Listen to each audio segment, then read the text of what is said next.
아니, 현대국가에서 어떻게 이런 일이 벌어질 수 있단 말인가요? 중국은 정말 문명국가가 맞나요? 중국에서 또다시 믿기 힘든 사건이 벌어졌습니다. 더욱 놀라운 것은 이 사건에 우리나라 국민이 연루되어 억울하게 중국 공안에 1년 가까이 구금까지 되었다는데요. 과연 무슨 사건인지 오늘의 사연 바로 시작하겠습니다.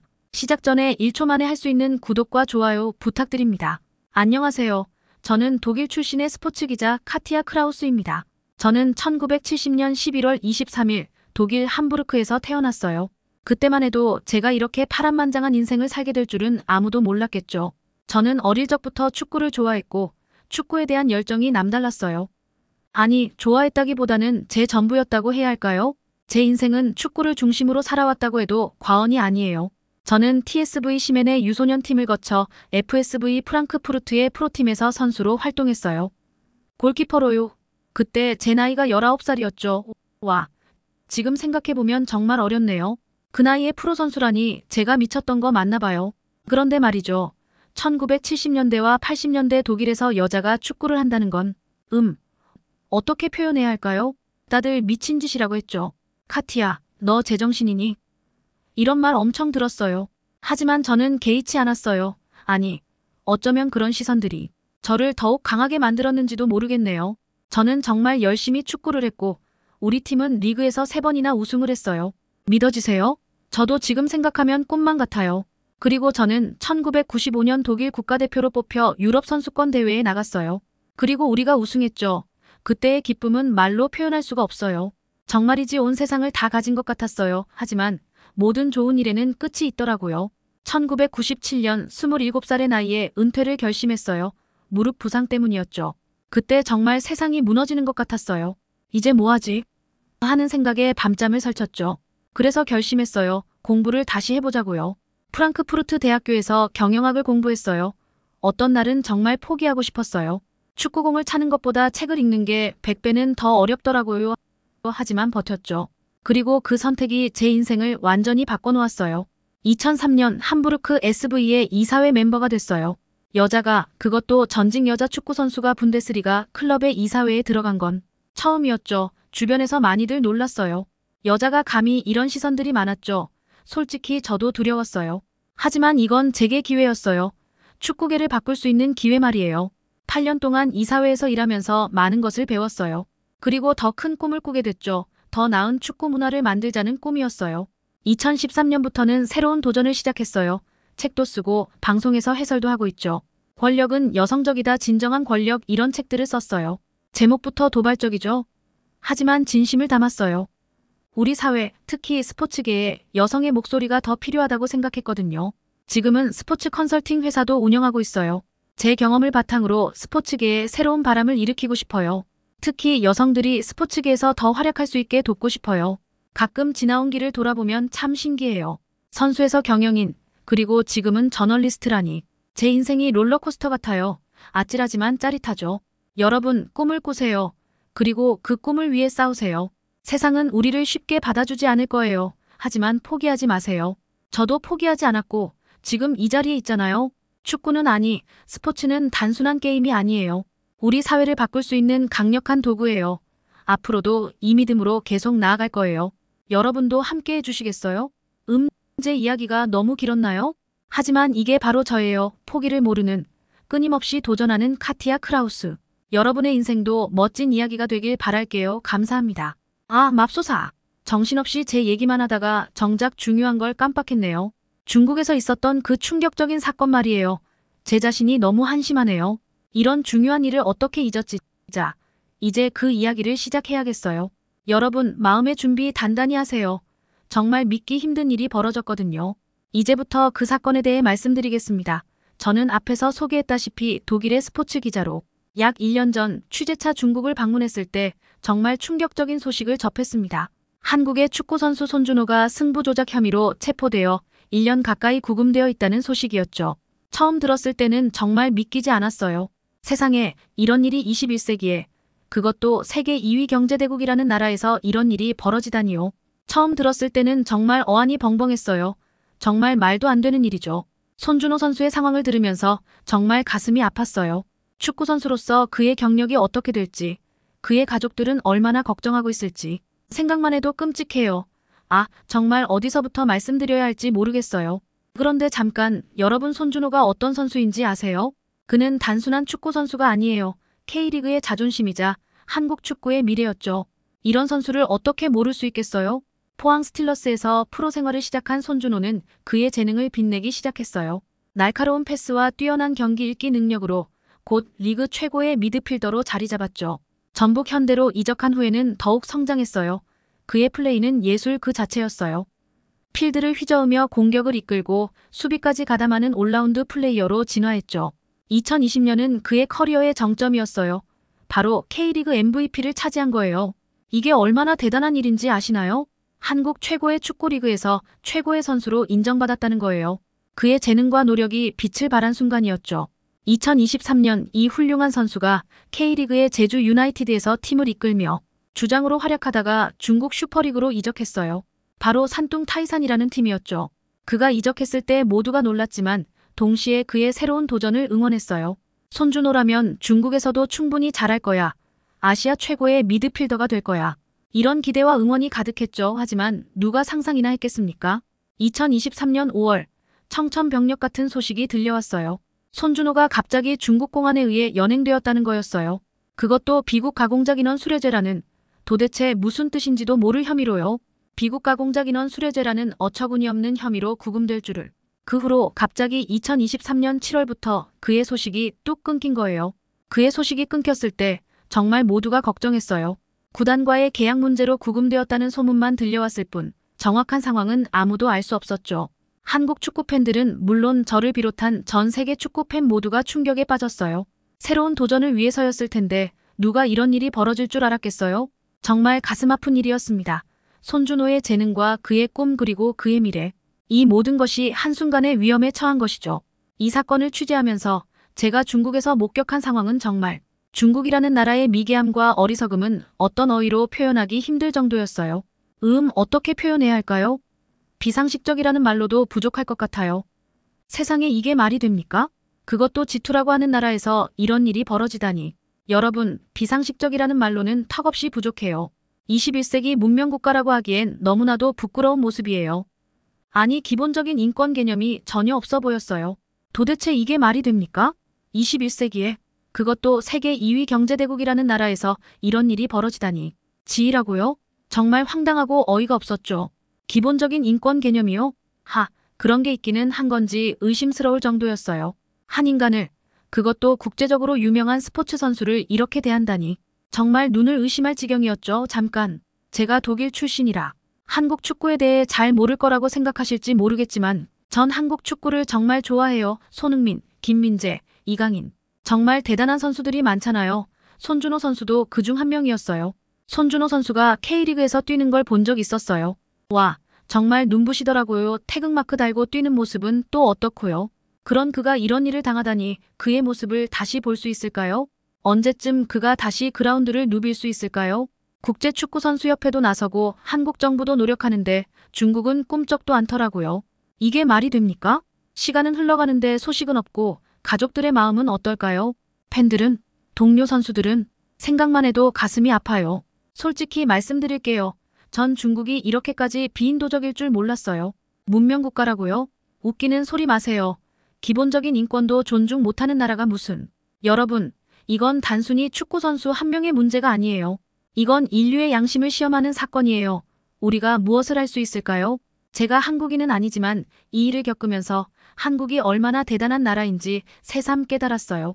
이렇게 훌륭한 선수를 키워내고 그를 위해 온 나라가 뭉치는 모습. 정말 감동적이에요. 그런데 말이죠. 이 사건을 취재하면서 느낀 건 중국이라는 나라가 정말 어떻게 표현해야 할까요? 비상식적이라는 말로도 부족할 것 같아요. 기본적인 인권 개념이 전혀 없어 보여요. 혐의만으로 1년 가까이 구금한다니. 이게 말이 됩니까? 재판은 언제 하는 건지, 변호인 접견은 제대로 이루어지고 있는 건지 아무것도 투명하게 공개되지 않고 있어요. 취재 과정에서 중국 당국을 접촉하려고 했지만 그들의 태도는 정말 실망스러웠어요. 무성의하고 불친절하기 그지없었죠. 마치 너희가 뭔데 우리 일에 간섭하느냐는 듯한 태도였어요. 그리고 말이죠. 이런 일이 손준호 선수에게만 해당되는 게 아니라는 점이 더 충격적이에요. 다른 외국인들도 비슷한 상황에 처해 있다고 해요. 중국에서 사업하다 갑자기 사라졌다는 사람들의 이야기를 들으면 정말 등골이 오싹해요. 다행히 손준호 선수가 드디어 지난 3월 한국으로 돌아왔다는 소식을 듣고 얼마나 안도했는지 모릅니다. 1년이라는 시간 정말 길고 힘든 시간이었겠죠. 하지만 말이에요. 이게 정말 해피엔딩일까요? 그의 축구 인생에 생긴 1년의 공백, 누가 책임질 수 있을까요? 그런데 바로 어제 9월 11일이었죠. 손준호 선수가 수원 종합운동장 내 수원시 체육회관에서 기자회견을 열었어요. 왜 그랬을까요? 정말 중국 축구협회의 전날 발표 때문이었어요. 중국 축구협회는 지난 9월 10일 2023년 중국 축구계를 뒤흔든 승부 조작 연루자 명단을 공개했는데 거기에 손준호 선수 이름이 있더라고요. 중국 축구협회는 손준호는 부당이득을 도모하기 위해 부정거래, 승부 조작, 불법 수익에 가담해 스포츠 윤리를 심각하게 위반했다. 중국 축구협회 규율 준칙 제2조, 제5조, 제73조, 제111조 및 중국 축구협회 도덕과 공평경기위원회 업무규칙 등의 규정에 근거해 처벌을 내린다. 손준호는 평생 축구와 관련해 어떤 활동도 할 수 없다고 발표했어요. 세상에, 이게 말이 됩니까? 중국 매체 슈차이나는 피파가 이들에 대해 전 세계 출전 금지를 결정할 수도 있다고 보도했어요. 이렇게 되면 손준호 선수의 축구 인생이 끝날 수도 있다니 정말 끔찍해요. 지금 손준호 선수를 포함해 60명이 중국 내에서만 축구 활동이 금지된 상태래요. 예를 들어 중국 선수 거태니는 태국에서 뛰고 있다고 해요. 하지만 피파가 이 제재를 전 세계로 확대하면 생각만 해도 가슴이 아파요. 이에 대해서 손준호는 중국 축구협회의 발표를 부인하면서 9월 11일 기자회견을 열었어요. 기자회견장에 나온 손준호는 긴장도 되지만 모두 사실만 말하겠다고 말하며 이야기를 시작했어요. 중간에 감정이 차올라 눈물을 흘리며 말을 잇지 못하는 순간이 있기도 했었죠. 손준호 선수가 기자회견장에서 그동안의 억울함을 털어놓았어요. 터놓고 응어리를 말할 수 있어 오히려 홀가분합니다. 조금 긴 이야기가 될 것입니다. 손준호 선수는 이렇게 말문을 열었죠. 그는 감정이 북받쳐 눈물을 흘릴 수 있다고 말하며 이야기를 시작했어요. 2023년 5월 중국 공항에서의 체포 상황부터 이야기가 시작되었어요. 처음에 중국 공항에서 체포됐을 때 당황스러웠고 너무나 큰 쇼크를 받았습니다. 더군다나 가족들 앞에서 체포가 됐습니다. 말로 표현할 수 없을 정도로 쇼크였습니다. 체포 당시 상황을 자세히 설명했어요. 중국 공안은 내게 자기 휴대폰으로 번역을 해서 뇌물수수죄로 체포를 한다고 했습니다. 무슨 말인지 알 수 없었고 어이까지 없었습니다. 저는 결백을 주장했습니다. 이어 구치소로 이송된 후의 상황도 털어놓았어요. 그곳은 중국 초양시에 있는 구치소였습니다. 도착하여 조사가 시작됐는데 갑자기 공안은 말도 안 되는 혐의를 제시하면서 인정하지 않을 경우 외교부가 아내를 체포해서 같이 이곳으로 와 조사를 해야 한다고 했어요. 손 선수는 가족에 대한 위협으로 어쩔 수 없이 혐의를 인정했다고 했어요. 공안은 제게 빨리 인정하라고 강요했죠. 공항에서 체포된 이후 가족들이 한국을 갔는지 중국에 남아있는지 어디에서 어떻게 지내는지 알 수 없는 상태였습니다. 겁이 너무 났고 가족만 생각났어요. 그러나 3주 후 변호사와의 접견에서 진실을 말하라는 조언을 받고 진술을 번복했습니다. 변호사는 제가 혐의를 인정해 어떤 것도 할 수 없다고 하더라고요. 변호사는 모든 것을 사실대로 말해야 도와줄 수 있다고 했습니다. 이후 공안의 강도 높은 조사가 이어졌다고 했죠. 무혐의 주장을 하자 터무니없는 증거들을 가지고 와 다시 혐의를 인정하라고 압박을 한 것이죠. 손 선수는 재판 과정에서도 압박이 있었다고 말했어요. 판사가 절대 넌 무혐의로 나갈 수 없다. 무언가 하나라도 인정을 안 하면 외교적 문제가 발생한다. 작은 죄라도 인정을 해야 한다. 인정 안 하면 언제 여기서 나갈지 모른다고 했습니다. 결국 그는 20만 위안을 받았다고 인정하고 석방되었다고 말했어요. 약 10개월 동안 20명이 넘게 사는 좁은 방에서 혼자 한국인으로서 하루에 말 한마디도 못하고 철조망 같은 곳에서 창문을 바라보며 하루하루 너무 힘들게 생활했습니다. 심신이 모두 지쳐 더 이상 그곳에서 하루라도 빨리 탈출을 해야겠다는 생각뿐이었습니다. 손준호 선수는 마지막으로 국민들에게 호소했어요. 이제서야 진실을 말하게 되어 편하고 홀가분합니다. 그동안 믿고 걱정해준 국민 여러분들께 말하고 싶었습니다. 이 억울함을 조금이라도 알아줬으면 좋겠습니다. 주변에서 많은 분들이 도와주고 지지해주고 있습니다. 그래서 나와 우리 가족은 지금까지 버틸 수 있었습니다. 응원을 해준 국민 여러분들께는 절대 사실만을 이야기합니다. 국민 여러분들뿐만 아니라 축구계에서도 날 믿고 도움을 주시길 부탁드립니다. 그의 긴 고백을 통해 그동안의 억울함과 고통스러운 경험을 엿볼 수 있었어요. 그리고 지금 손준호 선수의 용기 있는 고백을 듣고 나니 더욱 분노가 치밉니다. 이런 부당한 대우를 받고도 다시 일어서 축구를 하고 있다니 정말 대단하지 않나요? 여러분, 손준호 선수의 이야기를 들으니 정말 가슴이 먹먹해집니다. 이게 21세기에 그것도 G2라는 나라에서 벌어진 일이라니. 정말 믿기 힘듭니다. 아니, 도대체 중국은 뭐 하는 나라입니까? 한 사람의 인생을 이렇게 망가뜨려 놓고 이제 와서 또 무슨 승부조작이니 뇌물이니. 정말 양심이라고는 찾아볼 수 없는 처사 아닙니까? 손준호 선수가 겪은 고통을 생각하면 정말 눈물이 납니다. 가족 앞에서 체포되고 10개월 동안 말도 안 되는 혐의로 구금되고 이런 일을 축구 선수가 당했다니. 독일 사람이지만 정말 피가 거꾸로 솟는 것 같아요. 하지만 여러분, 여기서 우리는 대한민국의 저력을 봐야 합니다. 한국의 저력을 보세요. 올해 3월 재판이 끝나고 손준호 선수가 한국으로 돌아왔잖아요. 이런 불법적이고 비인도적인 상황에서도 대한민국의 여러 통로를 통해서 손준호 선수를 구해낸 거죠. 대한민국 정부와 축구협회, 그리고 국민들의 힘이 있었기에 가능했던 일입니다. 그리고 무엇보다 손준호 선수 정말 대단하지 않습니까? 이런 끔찍한 경험을 겪고도 다시 그라운드로 돌아왔어요. 손준호 선수는 K5 리그 건용FC를 거쳐 지금은 수원FC에서 뛰고 있어요. 이게 바로 한국인의 끈기고 투지 아닐까요? 중국은 이제 어떻게 나올 건가요? 이런 파렴치한 짓을 저지르고도 아무렇지 않은 척 하겠죠?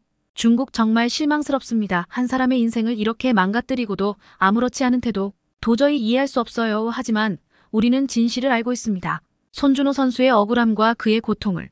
여러분, 이런 게 바로 문화선진국 한국과 미개한 나라 중국의 차이입니다. 한국은 선수 한 명 한 명을 소중히 여기고 끝까지 포기하지 않았죠. 하지만 중국은 사람 하나 인생 망가뜨리는 게 아무렇지도 않나 봅니다. 손준호 선수, 당신은 전 세계인의 자랑입니다. 이런 어려움을 극복하고 다시 일어선 모습, 정말 감동적입니다. 앞으로 더 멋진 모습 보여주세요. 대한민국 국민들과 저를 포함한 전 세계인이 당신을 항상 응원하고 있습니다. 그리고 중국, 부끄러운 줄 아세요? 이런 식으로 스포츠를 정치 도구로 사용하고 무고한 선수의 인생을 망치는 짓 절대 용납될 수 없습니다. 언젠가는 이 모든 것에 대해 책임을 져야 할 겁니다. 손준호 선수의 앞날이 어떻게 될지 모르겠어요. 하지만 저는 굳게 믿어요. 그와 한국 축구가 이 어려움을 반드시 이겨낼 거라고요. 여러분도 그를 응원해주세요. 한국 축구의 저력은 정말 대단하니깐요. 손흥민, 김민재 같은 슈퍼스타들 손준호 선수도 그렇게 될 수 있을 거예요.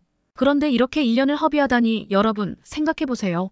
축구 선수에게 1년이 얼마나 중요한데 그의 꿈, 그의 미래. 누가 이걸 보상해 줄 수 있을까요? 한국이 대단한 건 이런 상황에서도 끝까지 선수를 포기하지 않았다는 거예요. 제가 독일 사람이라 잘 모를 수도 있겠지만 이런 나라가 또 어디 있을까요? 선수를 포기하지 않고 끝까지 지원하는 나라. 정말 대단해요. 한국 축구의 저력, 손준호 선수의 불굴의 의지. 이런 게 바로 진정한 스포츠 정신 아닐까요? 정부, 축구협회, 팬들 모두가 한마음으로 뭉쳤죠. 손준호 선수의 무사 귀환은 정말 기쁜 일이에요. 하지만 우리는 여기서 멈추면 안 돼요. 그의 잃어버린 1년 그리고 앞으로의 축구 인생을 어떻게 되찾을 수 있을지 우리 모두 고민해야 할 때예요. 한국 축구의 저력을 믿습니다. 손준호 선수 그리고 대한민국 파이팅! 시청자 여러분, 오늘의 사연 어떻게 들으셨나요? 만약 오늘 이야기가 마음에 드셨다면 구독과 좋아요를 눌러주시고 댓글에 응원과 격려의 말씀도 많이 남겨주시기를 부탁드립니다. 구독과 좋아요, 댓글은 영상 제작에 많은 힘이 됩니다. 이와 함께 주변 분들에게도 많은 공유 부탁드립니다. 손준호 선수의 이야기는 스포츠 세계에서 인권과 정의가 얼마나 중요한지 다시 한번 일깨워주는 사례가 되었습니다. 앞으로 국제사회가 이런 문제에 더 관심을 가져야 한다고 생각합니다. 손준호 선수, 당신의 용기에 박수를 보냅니다. 그리고 한국 국민 여러분, 이렇게 훌륭한 선수를 가진 것을 자랑스러워하셔도 좋습니다. 앞으로도 손준호 선수의 활약을 주의 깊게 지켜보겠습니다. 감사합니다. 이상 대한감동이었습니다. 대한감동은 여러분의 사연과 마음을 가득 담아 유튜브 영상으로 제작하여 전달드리고 있습니다. 특히 감동적이거나 재미있는 실제 사연들을 제보받고 있사오니 제보해주시고 싶은 사연이 있으시면 메일로 제보해주시기를 바랍니다. 선정되신 분들께는 소정의 답례도 드리고 있사오니 많은 관심과 참여 부탁드립니다. 대한감동 구독자 여러분 늘 고맙고 감사드립니다. 언제 어디서나 행복하고 건강하시기를 기원드립니다. 앞으로도 우리 대한감동에 많은 관심과 사랑을 부탁드립니다. 감사합니다.